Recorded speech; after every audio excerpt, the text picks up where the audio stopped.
안녕하세요. 우리 일산 배들교회 우리 초등 5, 6학년 학생 여러분들 안녕하세요. 이진희 목사입니다.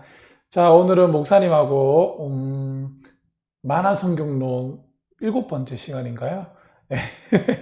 시작하도록 하겠습니다. 자, 오늘은 성경의 명백성에 대해서 조금 살펴보도록 하겠습니다. 성경의 명백성입니다. 자, 이 성경의 명백성이라는 것은 학자만이 아니라 성도들도 이해할 수 있는 책, 다른 말로 하면 전문성을 가지지 않더라도 누구든지 글자만 읽을 수 있으며 이해될 수 있는 책이라는 겁니다. 자, 이 세상의 모든 분야에는 보통 사람의 능력으로 도달할 수 있는 쉬운 단계가 있습니다. 하지만 고도의 훈련을 받은 전문가들만이 도달할 수 있는 어려운 단계도 있습니다. 자, 예를 들어 1 플러스 1은 2와 같은 초등학생도 풀 수 있는 쉬운 수학 문제도 있는 반면에 수학자나 물리학자가 풀기 어려운 상대성 이론을 증명하는 그런 수학 방정식도 있습니다. 또한 영어를 배운 지 얼마 되지 않은 사람도 해석할 수 있는 쉬운 문장이 있는가 반면에 영어를 수십 년간 공부한 사람도 해석하기 힘든 어려운 문장들도 있다는 겁니다. 자, 누구나 쉽게 이해할 수 있는 책도 있지만 전공학자들만이 이해할 수 있는 아주 어려운 책들도 있다는 겁니다. 자, 그렇다면 하나님의 말씀인 성경은 평범한 성도들도 이해하기가 쉬운 책일까요? 아니면 전문적인 신학 훈련을 받은 성경학자들만 이해할 수 있는 어려운 책일까요? 자, 오늘은 우리가 여기에 대해서 조금 보도록 하겠습니다.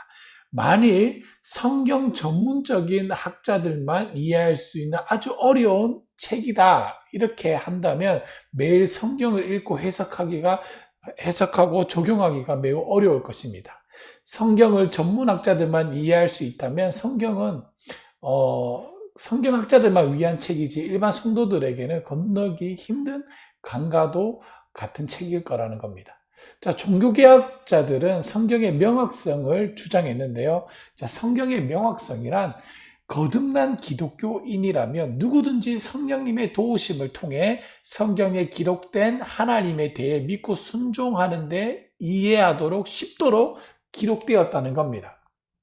자, 쉽게 말해서 성경의 명확성이란 아래와 같은 물음과 관련된 질문을 던질 수 있다는 겁니다. 첫 번째, 성경은 평범한 일반 성도들도 읽어도 이해하기가 쉬운 책인가? 아니면 성경학자들만 이해할 수 있는 책인가?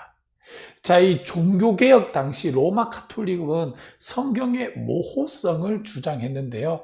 우리 종교개혁자들은 성경의 명확성, 그러니까 성경은 어느 누구나 읽어도 이해할 수 있다라고 주장하는 반면에 로마 카톨릭은 성경의 모호성을 주장했습니다. 왜 성경의 모호성을 주장했느냐? 성경의 의미가 불명확하고 모호하기 때문에 성경을 이해하기 위해서는 반드시 해석자가 필요하다는 겁니다. 그래서 카톨릭이 주장하는 성경의 해석자가 누구냐? 바로 교황이라는 겁니다. 이 교황 외에는 아무도 성경을 해석할 수가 없다는 겁니다. 자, 이렇게 되면 문제가 뭐냐? 모든 기독교는 교황의 해석에만 의존해야 한다는 것이죠. 카톨릭의 이런 견해는 성경을 성도들에게 읽지 못하게 하는 결과를 낳았다는 겁니다. 그래서 카톨릭 교회 지도자들은 일반인들이 성경을 읽고 잘못된 해석을 할 것을 염려해서 라틴어 성경만을 읽도록 권유했다는 겁니다. 이 라틴어는요, 아무나 못 읽어요. 네. 허락된 소수된 사람들만 배울 수 있다는 거죠. 자, 카톨릭의 성경의 모호성 교리는 결국 성경을 성도들에게 금서로 만들고 말았다는 겁니다. 성경을 자국어로 번역했던 사람들을 핍박하고 죽였다는 겁니다. 자, 여러분들, 왜 이렇게 했을까요? 여러분들 성경을요, 만약에 교황만이 성경을 해석할 수 있다라고 이야기하면 권위가 누구에게 있을까요? 그렇죠, 교황에게 있어요. 그러면 이건 기득권이 되는 거예요. 그러니까 교황에게 권력이 집중되고 이 기득권이 주어졌기 때문에 일반 사람들이 똑똑해지는 걸 원치 않는다는 겁니다.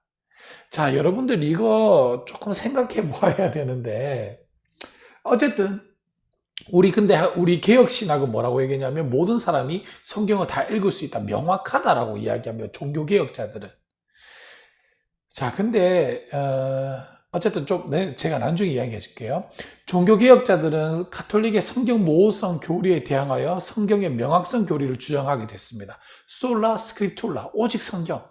이 성경의 명확성 교리는 성경의 자국어 번역의 원동력이 되었고, 종교개혁자 루터는 성경을 독일어로 번역했고, 딘테일은 영어로 번역했습니다. 왜 이렇게 번역했을까요?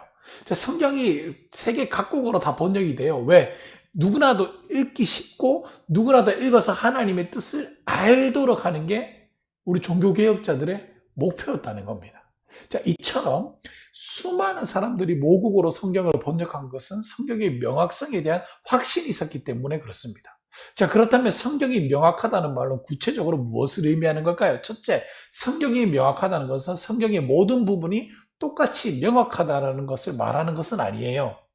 자, 성경에는 해석하기 쉬운 부분도 있지만 어려운 부분들도 있습니다. 하지만 성경이 명확하다는 것은 이런 의미가 아닙니다. 성경 구절들이 자동으로 이해되고 해석된다, 이게 아니에요. 성경의 명확성이란 성경 전체를 통해 구원에 대한 지식이 명백하게 드러난다는 겁니다. 자, 그렇다고 해서 성도들이 성경을 해석해주는 신학자나 목사나 교사의 도움이 전혀 필요 없다는 뜻도 아니에요. 성경은 교사의 필요성을 말해줍니다. 고린도전서 12장 28절에는 하나님이 교회 중에 몇몇을 세우셨으니 첫째는 사도요, 둘째는 선지자요, 셋째는 교사요. 자, 그가 어떤 사람은 사도로, 어떤 사람은 선지자로, 어떤 사람은 복음 전하는 자로, 어떤 사람은 목사와 교사로 섬기셨으니 이런 말씀이 있다는 겁니다. 이 교회 안에 이러한 성경학자나 목회자들이 필요한 것은 성경을 깊이 있고 체계적으로 이해하는 데 도움을 주기 때문에 필요하다는 겁니다. 하지만 구원에 관해서는 일반 신자들도 읽어서 구원에 대한 진리에는 이를 수가 있다는 겁니다. 신학자들은 원어인 히브리어나 헬라어에 대한 지식이 있고 교회의 역사나 문화에 대한 지식을 가지고 있어서 성경을 좀 더 명확하게 해석을 할 수 있고 좀 더 쉽게 적용할 수 있도록 도움을 준다는 거예요. 마찬가지로 신학자들도 성경이나 기독교에 대한 세상의 공격에 대한 방어를 하고 이단을 분별하는 데 있어서 도움을 준다는 겁니다. 또한 신학자들은 시대들마다 신자들이나 불신자들이 제기하는 어려운 문제들, 교리나 윤리적인 문제들에 대한 성경의 구체적인 해석을 통해 새롭게 제기되는 삶의 영역에서 성경을 바르게 적용하도록 도와주는 역할을 한다는 겁니다. 또한 목회자는 신학자와 더불어 성도들로 하여금 성경을 삶에 적용하여 생활에서 열매를 맺게 해준다는 거죠. 우리는 하나님의 말씀을 더욱더 정확하고 풍성하게 이해하도록 도와주는 신학자와 목회자에 대한 감사한 마음을 가져야 합니다. 자, 둘째, 이 성경을 바르게 해석하기 위해서는요, 성경의 바른 원리를 잘 알아야 됩니다. 자, 이를 위해서는 성경 해석에 도움을 주는 책들을 공부해야 되는데요. 자, 이렇게 질문할 수 있습니다. 아니, 성경이 명확하다면서 왜 해석자들마다 차이가 나는가? 그럴 수 있죠. 성경을 보거나 교회사를 보면 기독교인들 사이에도 해석이 다른 경우를 종종 보게 됩니다. 제자들도요, 구약 성경과 예수님의 가르침을 잘 이해하지 못했어요. 예를 들면 요나의 표적이 무엇인가? 또 예수님께서 말했던 3일 만에 성전을 짓겠다라는 말씀, 이건 뭘 뜻하는 거지? 제자들도 의견이 분분했다는 겁니다. 초대교회 때도 해석의 일치를 보지 못했어요. 그 이후에도 수많은 성경 해석의 차이와 분열이 있었습니다. 자, 종교개혁자 사이에도 성천의 의미에 대해서 루터와 쭝글리, 칼빈 모두가 다 다른 해석을 내놓았다는 겁니다. 또한 현재도 많은 교파와 교단 사이에 또 개인 사이에 성경 해석의 차이가 있을 수가 있습니다. 이런 성경의 해석 차이가 생기는 것은 성경이 불완전하기 때문에 차이가 발생하는 것이 아니라 성경을 해석하는 사람들이 불완전하기 때문에 해석의 차이가 발생한다는 겁니다. 자, 이런 해석의 차이로 인해 기독교의 교파들마다 교리적인 불이치가 있었습니다. 그러나 교회는 성경의 가장 중요한 진리에 대해서는 놀랍도록 일치된 견해를 취해온다는 겁니다. 그것이 대표적으로 뭐냐면 사도신경, 신앙고백이라는 거예요. 자, 성경 해석자 간의 차이를 최소화하고 통일시켜주는 것이 바로 교리적 전통이라는 겁니다. 자, 그러므로 기독교 전통 교리는 성경 해석의 바른 지침이요 열쇠라는 겁니다. 교리는 어느 개인에 의해서 만들어진 것이 아니라 사도적 전통에 따라서 후세대에 계속되어 전달되어서 온 성경 해석의 진리입니다. 따라서 사도신경, 니케아신경, 칼게토신경 등 교파를 초월하여 모든 성도들에게 마땅히 성경 해석의 공통 분보로서 받아들여지는 성경의 이해의 기본이자 표준이 되는 게 교리라는 겁니다. 또한 교파들마다 사용하는 신앙 고백은 비록 지엽적인 성경 해석의 차이가 있지만 교파 내에 있는 모든 성도의 성경 해석의 공통 분모이기도 한다는 겁니다. 우리는 성경의 명확성으로부터 몇 가지를 적용할 수가 있습니다. 첫째, 모든 성도는 매일 성경을 부지런히 읽어야 합니다. 성경의 히브리어나 헬라어를 읽을 줄 아는 사람만 혹은 학자나 목회자만 읽고 이해할 수 있는 책이 아닙니다. 그게 아니에요. 누구나 참된 그리스도인이라면 구원에 대한 기본적인 진리를 이해할 수 있기 때문에 무엇보다 먼저 개인적으로 성경을 열심히 읽고 공부해야 합니다. 왜? 이게 구원에 관한 것이고 신앙 성장에 있어서 도움 주는 책이 바로 성경책이기 때문에 그렇습니다. 둘째, 성경을 이해하는 데 있어서 어려운 부분도 있음을 이해해야 합니다. 에스겔서 같은 거, 레위서 같은 거 잘 모르잖아요. 따라서 자신이 읽고 이해되지 않는 성경의 많은 부분을 명확하게 이해하려면 학자나 목회자에게 도움을 요청하고 그분들로부터 잘 배워야 한다는 겁니다. 셋째, 성경의 해석은 자기 방식대로 하는 것이 아니라 교회 공동체로서 점검이 필요하다는 겁니다.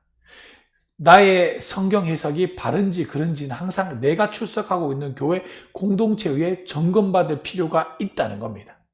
또한 내가 출석하고 있는 공동체의 해석을 넘어 기독교 전체의 역사적 해석 전통에 의해 점검받을 필요가 있다는 겁니다. 따라서 역사상 검증된 교파를 초월해 사용되는 보편적 신경이나 개신교의 여러 주요 교파들이 사용하는 신앙 고백 등 같은 객관적인 성경 해석에 의해 자신의 해석을 점검할 필요가 있다는 겁니다.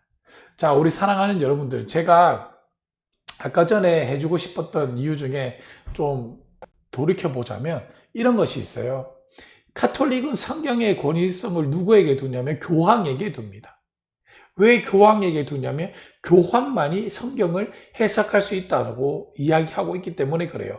그러면 권위가 누구에게 있을까요? 교황에게 있다는 겁니다.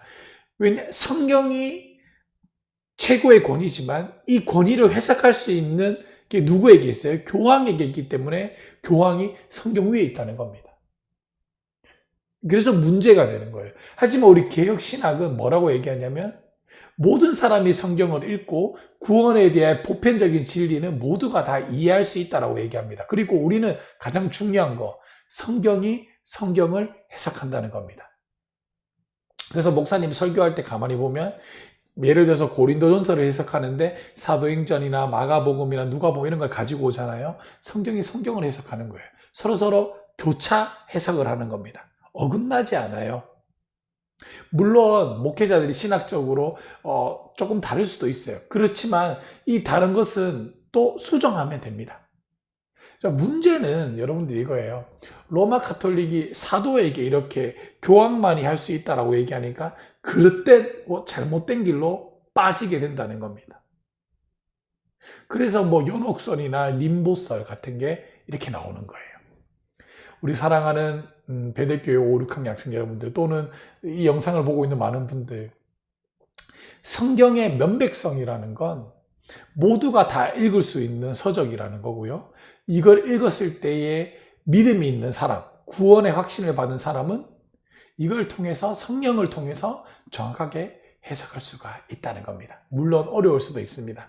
그렇다 할지라도 우리가 조금씩 천천히 교사나 목사의 도움을 받아서 또 교회의 공동체의 도움을 받아서 우리가 한 걸음 한 걸음 신앙의 앞길로 나아갈 수 있는 귀하고 복된 자가 되기를 주님의 이름으로 간절히 축복하고 소망합니다. 아멘.